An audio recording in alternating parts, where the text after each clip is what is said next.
tanggal 6 Januari. Nah, ini kiri kanannya, ya kan? Kiri kanannya. Nah, Jokowi sendiri itu kan hanya yang merah hanya mulutnya, mukanya nggak ada. Tapi ada sosok Boy di sini, Pak? Nah, termol. Tetapi ketika bertemu dengan Gus Dur mengutarakan bahwa sebaiknya yang berbicara adalah pendirinya. Karena yang tahu visi misi tujuan daripada didirikan PT Jamu Jago pasti pendirinya, yaitu Pak TK Suprana, bapak angkatnya Pak Jaya Suprana. Nah, jawabannya Pak Jaya adalah, Gus, itu orang tua angkat saya sudah meninggal. Apa kata Gus Dur? Kalau sudah meninggal gampang Pak Jaya. Bapak ke Solo, cari orang yang namanya Mas Eko Galgendu. Dia spesialis bicara sama orang mati. Itu tanda tangan. Dan itu disebut Gus Dur sebelum meninggal. Beliau mengatakan, saya meninggalkan surat wasiat rekonsiliasi. Hampir setahun itu Yeni sama Muhaimin rebutan.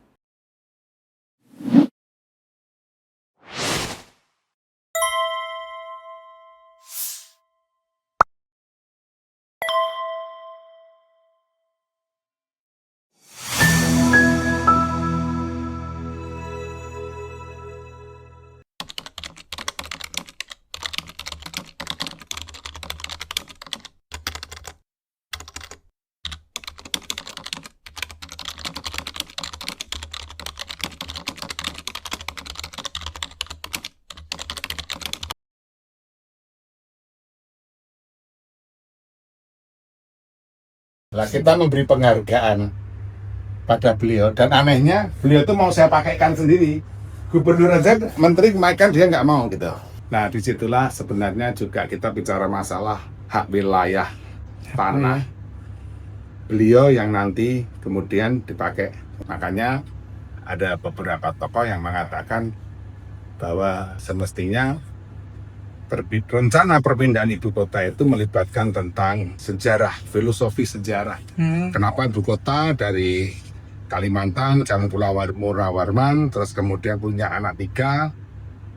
Kadungga itu punya anak 3, itu rajanya itu. Murawarman tetap di Kutai Kartanegara yang kemudian menjadikan kerajaan Kutai Negara, sampai kemudian sampai hari ini menjadi kerajaan Kutai Kartanegara ing Martadipura yang wilayahnya dipakai untuk IKN.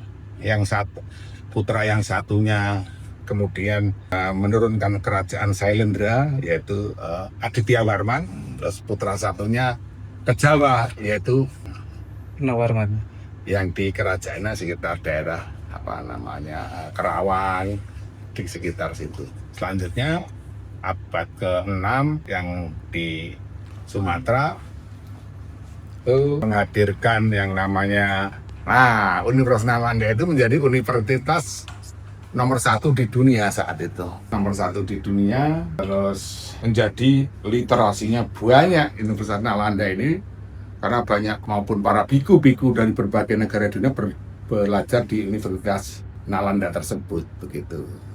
Sampai ada cerita tentang Bante Insing yang nantinya menjadi kakeknya daripada Dalai Lama yang pertama di Tibet, gitu.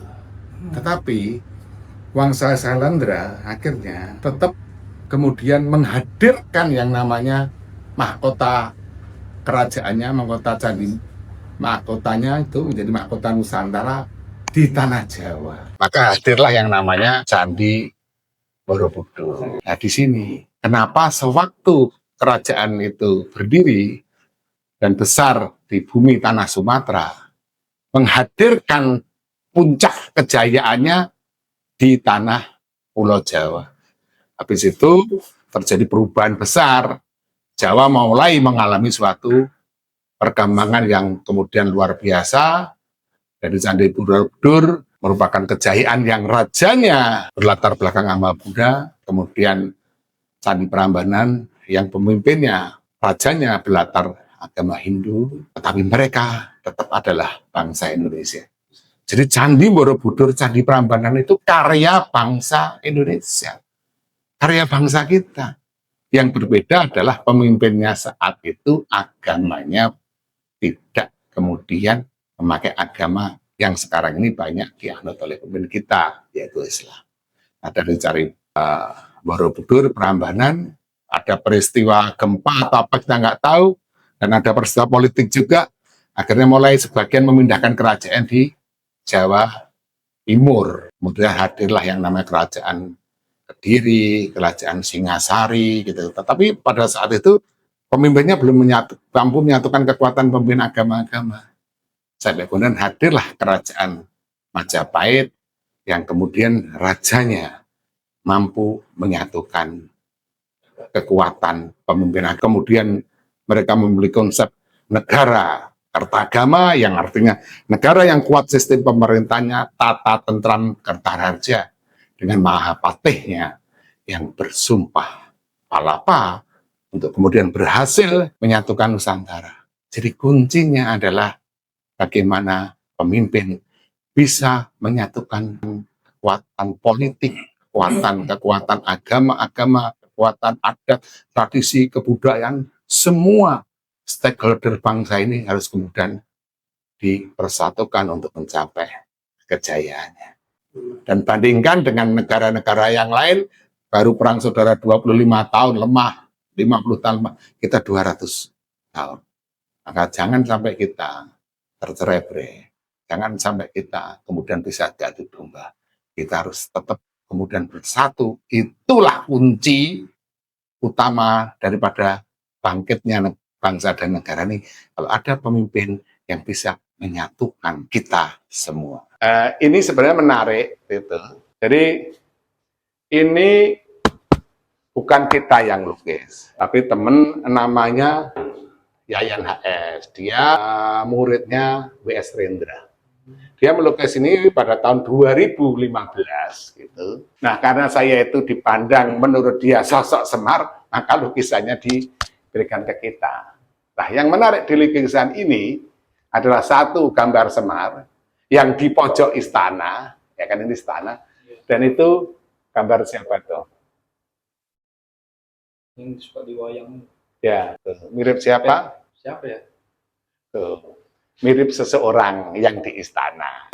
Petruk ya, Raja Petruk. Nah, lagi susah, merenung, sedih, sampai simbol daripada Monas itu sampai turun ke bawah.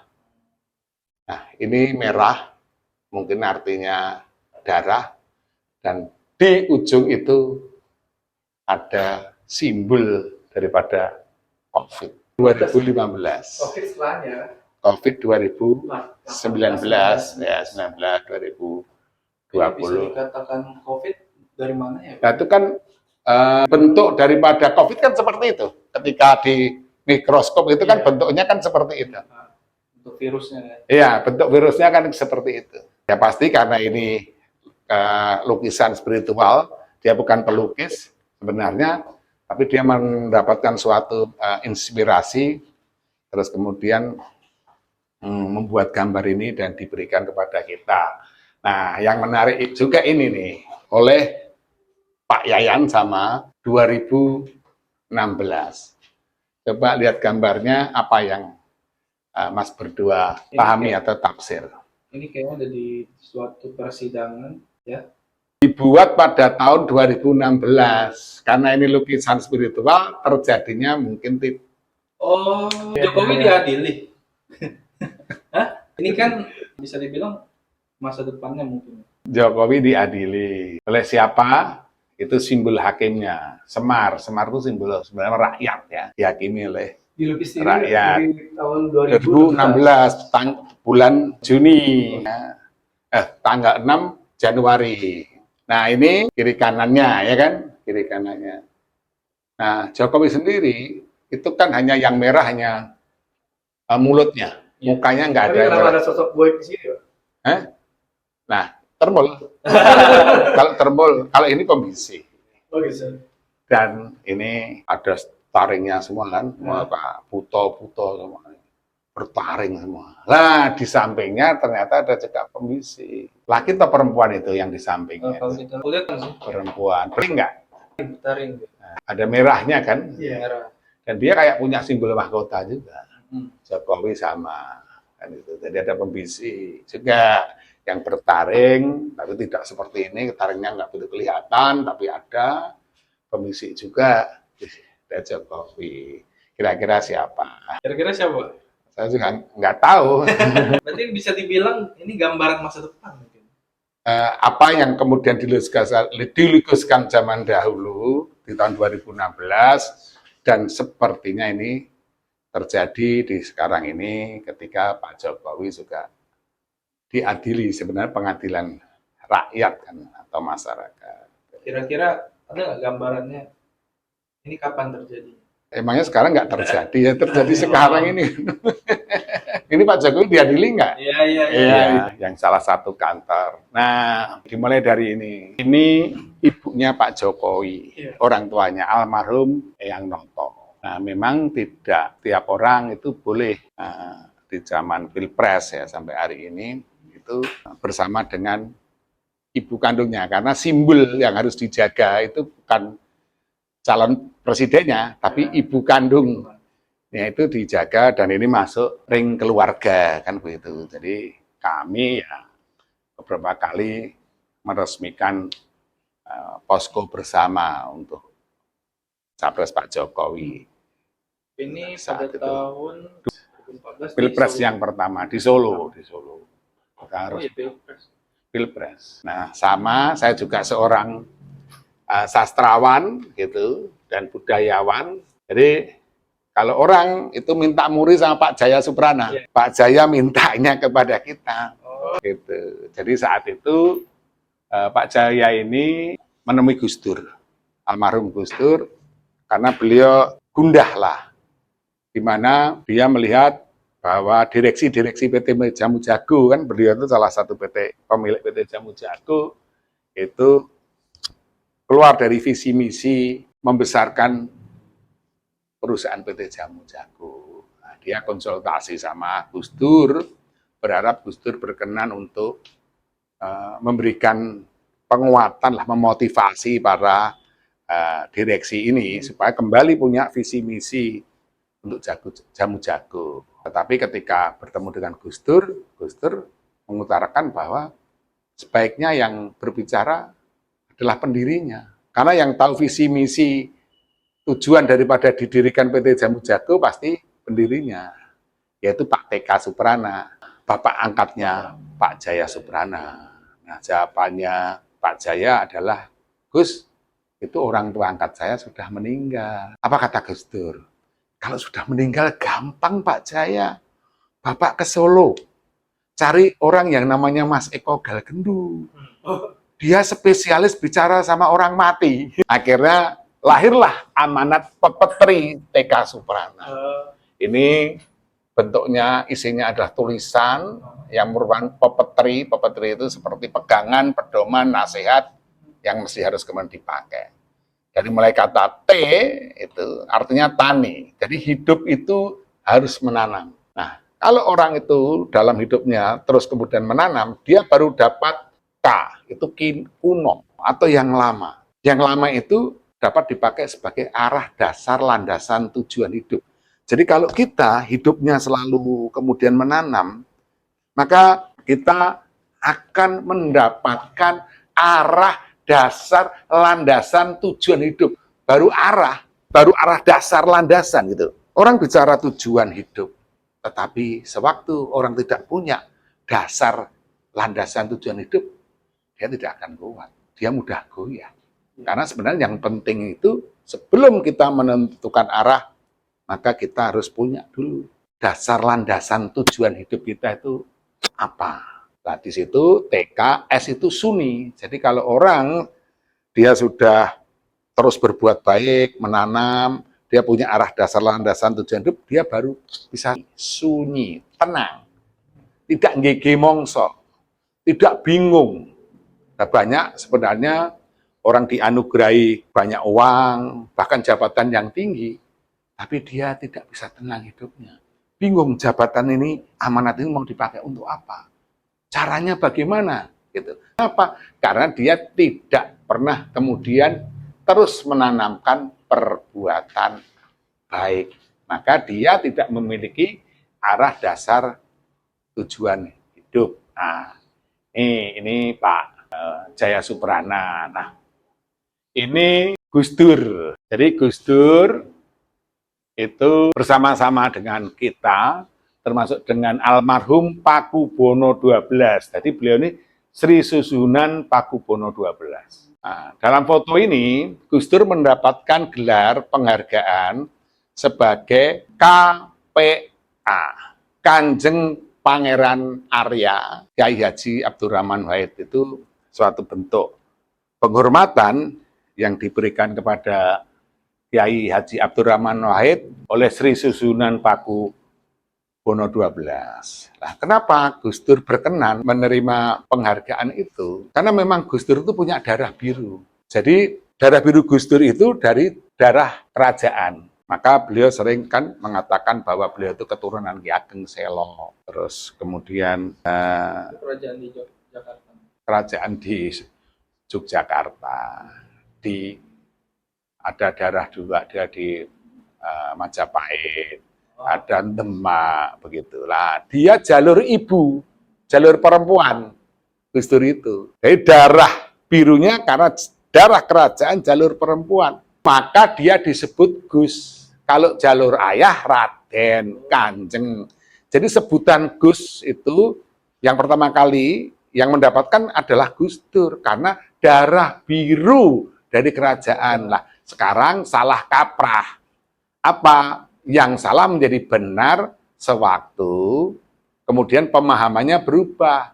Seolah-olah sekarang ini anak yai, anak ustadz disebut Gus.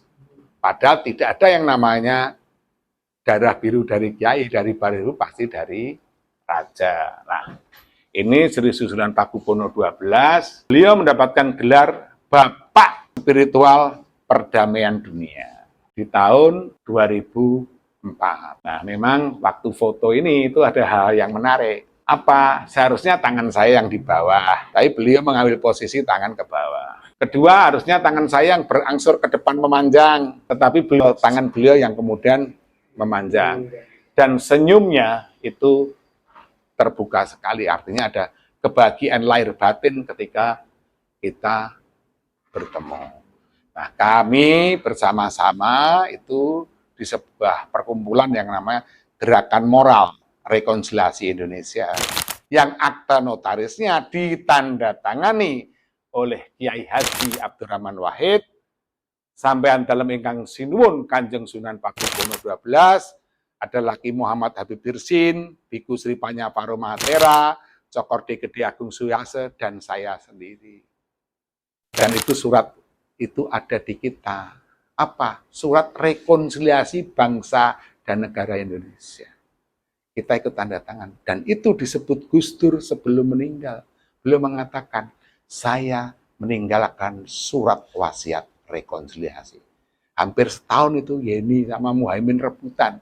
Karena pemahamannya siapa yang memegang surat wasiat itu adalah putra mahkota Gus Dur. Sedangkan kita yang kemudian menyimpan dan dijadikan ketua saya ini. Ketua Umum Gerakan Moral Rekonsiliasi Indonesia. Dan disitulah sebenarnya saya mulai belajar yang namanya ilmu raja dan ilmu wali. Tetapi ketika belajar tidak dijadikan murid. Ketika belajar dijadikan ketua. Dididik oleh pemimpin untuk menjadi pemimpinnya pemimpin. Untuk menjadi pemimpin, ya kita harus punya ilmu yang namanya ilmu raja dan ilmu wali. Ini foto sebelum Pak Jokowi jadi apa-apa, belum wali kota beliau di Gedung Sababwana di kantornya, beliau masih kurus. Kalau orang Jawa bilang cahyone durung ngono, jadi sinarnya itu belum ada. Dan ini 2014, ini 2004, ya kan? Ini 2002, ya kan? Artinya bahwa kita itu sudah punya eksistensi sebelum Pak Jokowi punya eksistensi. Ini 2004, kayaknya 2014 itu kan Pilpres ini ya. Itu Mbak Hadi, itu Pak Jokowi, beliau belum jadi apa-apa. Kita yang kemudian mendampingi dengan bersahaja. Ini tahun 2014 ya? Ini 2004 foto ini. Oh, 2004. Nah, tetapi di 2014 saya dari Ketua Dewan Penasihat Poster Rakyat Jokowi untuk presiden ini. Dan banyak jabatan pastinya. Karena kita kan ya memang menjadi teman dia paling dekat yang di depan kan gitu. Ini foto mahal ini karena belum jadi apa-apa. Jadi apa ya? Kalau sudah jadi apa-apa ya orang semua mau foto ya. Kalau ini ya Belum ada. mukanya belum ada cahayanya. Nah ini Pak Jokowi sudah jadi wali kota. Ini di tempat tinggal saya di Solo. Ya beliau memulai biasanya ulang tahun kota Solo berangkat dari tempat tinggal saya karena cukup besar. Ada foto Pak Kubono 10 itu pojok itu, ada foto Sunan Kalijogo, ada foto Panembahan Senopati dan lain sebagainya. Jadi itu di Griagal Gendung Solo ya, dengan kerabat kita semua gitu. Wah itu kerisnya itu Dari mana itu? itu keris dari dalang Ki Mantep Sudarsono, dalam kondang Ki Mantep Sudarsono. Supaya kita kelihatan Keris asli ya? keris asli itu bernilai gitu. Nah, ini adalah kita bersama Sultan Haji Aji Muhammad Salahuddin II, Sultan Kutai Kertanagara ing Martadipura. Kita menjadi tamu khusus dan di puncak acara itu kita yang kemudian menarik. Dan di saat itulah kita bicara empat mata masalah hak tanah beliau nantinya akan dipakai untuk kepentingan negara.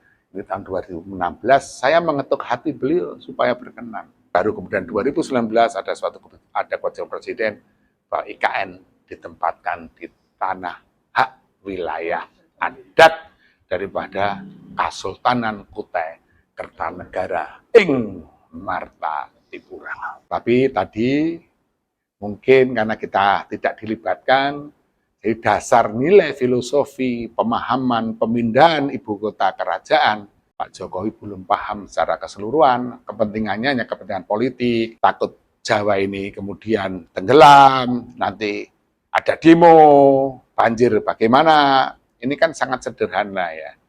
Jadi perpindahan ibu kota bagi para pemimpin, para raja, para sultan, pemimpin-pemimpin besar, itu menyangkut nilai hajat hidup daripada rakyatnya. Nilai daripada kehormatan, wibawaan suatu bangsa dan negara. Semuanya terkumpul di situ. Bukan hanya nilai fisiknya saja. Tapi nilai sejarah, nilai kepemimpinan, nilai keyakinan terhadap tanah air dan buminya di mana Pancer itu. Patok negara, tempat di mana suatu negara itu kemudian berdiri, yaitu ibu kota, itu dipatok menjadi tempat untuk kemudian melihat menjadi tempat kekuatan di center daripada adanya bangsa dan negara itu. Tidak dengan alasan yang sangat kecil gitu. Masya Allah.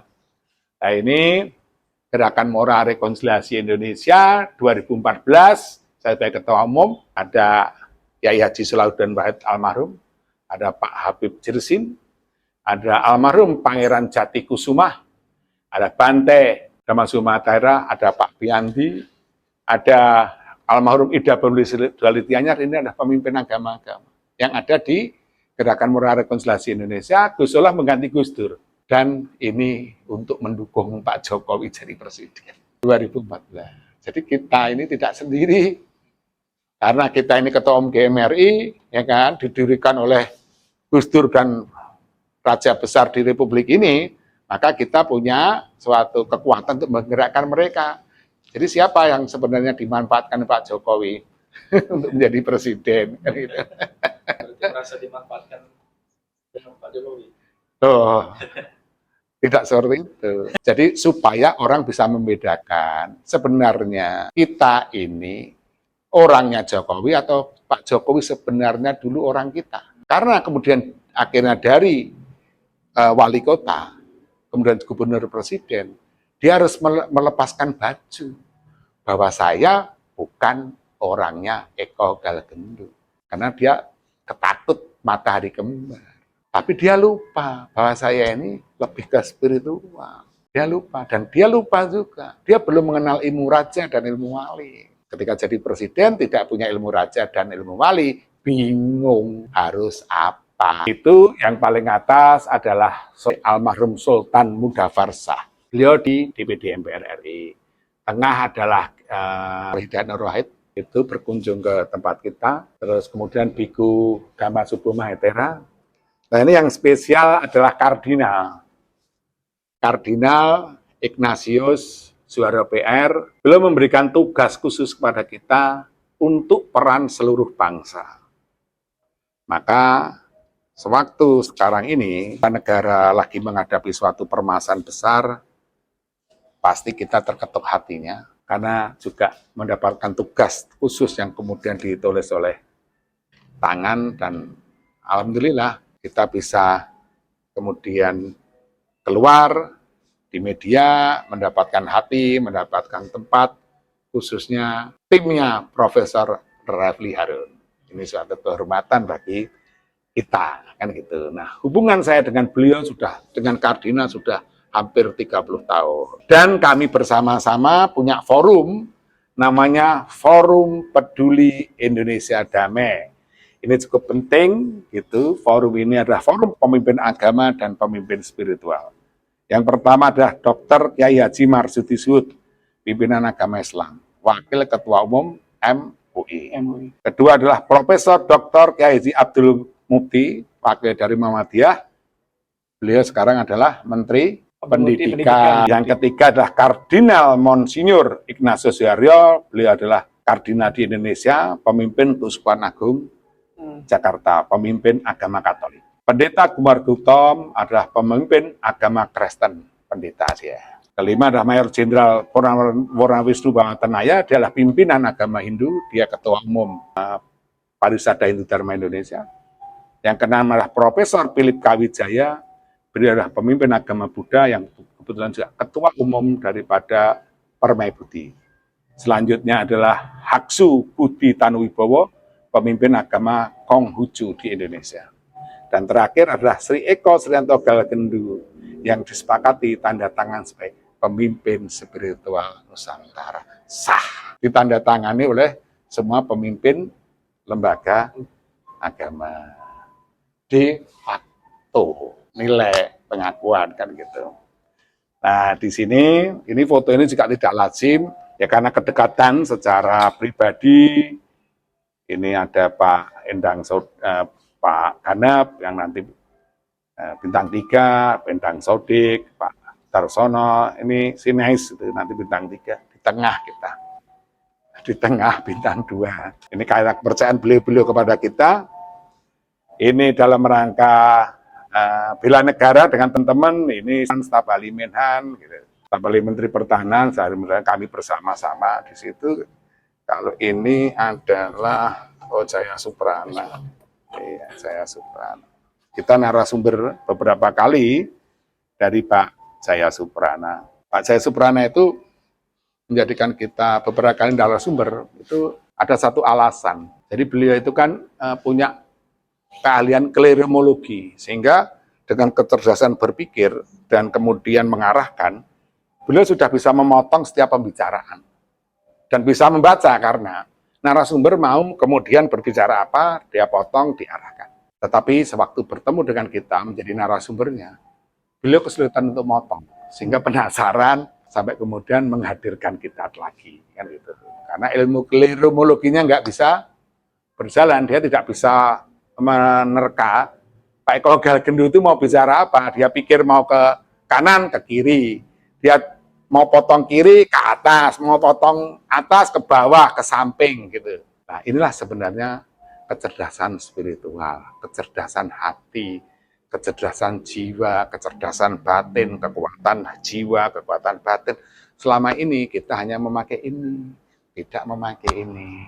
Kalau kita memakai ini, maka ini tadi kan sudah cukup beragam ya, dari kerajaan, dari politikus, biku, kardinal, tentara, sastrawan, budayawan, ya kan, semua. Tidak banyak sekarang orang yang bisa menjembatani berbagai kelompok dan kemudian diterima dari berbagai nilai stakeholder di Indonesia ini, biasanya hanya dalam satu kelompok. Dan kita juga ada forum negarawan yang anggotanya, presidiumnya dari para guru-guru besar dan para jenderal TNI, Polri, gitu. Kebetulan kita juga sebagai inisiator dan ketua. Jadi kalau saya ini misalnya bukan siapa-siapa, tetapi banyak belajar dari para guru besar karena mendengarkan mereka dan dipercaya untuk kemudian mempertemukan. Nah, pastinya tadi karena juga mungkin jam terbang, pengalaman, mau belajar terus-menerus, berkarya terus-menerus gitu. Ini itu diserah terima jabatan Kepala Staf Angkatan Darat Pak Jostoi Suta almarhum, dan nantinya saya menjadi istilahnya sahabat dekat beliau. Nah, beliau lah, Pak Jos lah yang membawa saya, memperkenalkan saya ini ke dalam lingkungan TNI Angkatan Darat. Karena sejarahnya tidak banyak orang yang menjadi sahabat dekat ataupun orang kepercayaannya Kepala Staf Angkatan Darat itu dibawa ke ranah rapat atau pertemuan perwira-perwira tinggi. Nah, waktu saya menjadi konsultan Kasat, Pak Gatot Nurmanto itu masih jadi Pangdam Brawijaya, Pak Muldoko juga masih Pangdam. Pak Muldoko Angkatan 81, Pak Gatot Angkatan 82, itu adalah kader-kadernya Pak Jostoi Suta, dan kita sendiri adalah sahabat dan konsultan beliau. Disitulah sebenarnya saya belajar tentang ilmu strategi perang, kepemimpinan, militer. Jadi kalau nanti ini bicara tentang militer, kita ada memang pembelajaran di situ. Pembelajaran nyata, bukan kemudian di perguruan tinggi, perguruan yang nyata. Nah, selanjutnya ini adalah Pak Ade Supandi, beliau adalah mantan Kasal, kami juga bersahabat. Pak Ade Supandi dari bintang 1 di sini, sampai kemudian menjadi bintang 4. Gitu. Nah, ini adalah Pak Edi Rahmayadi yang nanti menjadi gubernur di Sumatera Utara. Ini putra, kemarin sempat jadi kepala KSP. Ini Beni Legend Putra, dia menjadi Irjenet kalau nggak salah. Nah disinilah sebenarnya Pak Beni minta, Pak Edi minta tolong sama saya mau membantu menjadikan dia jadi gubernur di Sumatera Utara, dan jadi gubernur, tetapi kadang mungkin kepercayaan masyarakatnya kurang besar, dia tidak bisa maju dan kalah untuk kedua kalinya. Nah, ini adalah MOU bela negara yang pertama kali. Jadi yang pertama kali mendirikan Ikatan Kebangsaan dan Bela Negara sebelum Menteri mengumumkan secara resmi, kita sudah kemudian mendirikan dulu, dan kemudian tanda tangan bela negara disaksikan oleh Pak Sumi Satgas Kudu dan Dirjen Potensi Pertahanan, kalau tidak salah dirjennya gitu. Tanda tangan bela negara. Tahun berapa nih? 2015, sebelum yang lain. Nah, kalau ini foto Soekarno, ya kita mesti harus mencintai, menyayangi Bapak proklamator kita. Ini lukisan yang pertama adalah ini. Lukisan ini adalah bentuk nilai ya dari para seniman, para budayawan Solo tahun 2014, di mana mereka mencari 3 orang yang kemudian paling dekat dengan Pak Jokowi. Jadi saat Pilpres terpilih 3 orang, 1 ibunya sendiri, ibu kandungnya, kedua Bu Mega, ketiga saya. Nah, karena saya ini disimbolkan sebagai Semar, maka ada gambar saya yang gemuk sekali saat itu. Semar memegang merah putih, tetapi merah putih tersobek-sobek dan ada darah. Kita tidak tahu maksudnya itu. Nah, kita tahu setelah kemudian terjadi, ternyata di zaman pemerintahan Pak Jokowi, merah putih tersobek-sobek dan ada darah. Apakah darah ini darah COVID atau darah apa? Tetapi ada darah di situ, ada tangisan di situ, ada permasalahan di situ, ada kemarahan di situ, dan kita tercerai-berai, terkotak-kotak. Selanjutnya lukisannya menjadi seperti ini. Ternyata yang merasa memiliki suatu beban tanggung jawab adalah Semar. Maka simbolnya adalah Semar nggendong jagat, itu bahasa Jawa. Artinya merasa bertanggung jawab terhadap permasalahan bangsa dan negaranya yang kemudian terjadi. Nah, terus kemudian berproses sampai kemudian hadir lukisan ini adalah simbol-simbol dari suatu upaya, doa, selamatan, harapan, cinta rakyat terhadap kehadiran pemimpin yang selalu diharapkan. Tetapi sampai kemudian hari ini mereka belum menemukan pemimpin yang diharapkan oleh doa rakyat. Pemimpin yang diharapkan oleh hati dan jiwa rakyat. Pemimpin yang diidamkan oleh hati rakyat. Masih saja mereka melihat bayang-bayang buta dan keangkara murkaan. Apakah nanti Presiden Prabowo bisa menjawab apa yang menjadi harapan rakyat, jiwa rakyat, cinta rakyat, tujuan rakyat yang berbentuk suatu mimpi akan hadirnya pemimpin yang memiliki jiwa rakyat. Semoga Prabowo Subianto dapat mengemban harapan dan amanah tersebut. Terima kasih.